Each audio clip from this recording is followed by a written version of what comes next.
म बालेन्द्र शाह नेपालको सार्वभौम सत्ता र राजकीय सत्ता नेपालको सार्वभौम सत्ता र राजकीय सत्ता नेपाली जनतामा निहित रहेको नेपालको संविधान प्रति पूर्ण वफादार रही सत्यनिष्ठापूर्वक प्रतिज्ञा गर्दै ईश्वर देश र जनताको नाममा शपथ लिन्छु कि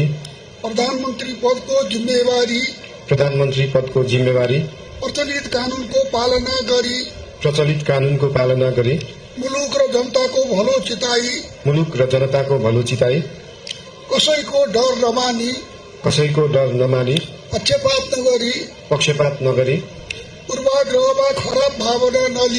पूर्वाग्रह वा खराब भावना नलिई ईमानदारीका साथ गर्नेछु र आफ्नो कर्तव्य पालनको सिलसिलामा आफूलाई जानकारीमा आएको कुरा म पदमा बहाल रहँदा वा नरहँदा जुनसुकै अवस्थामा पनि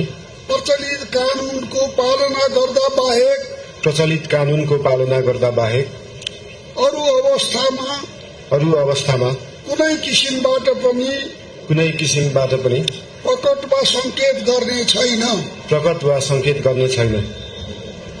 धन्यवाद।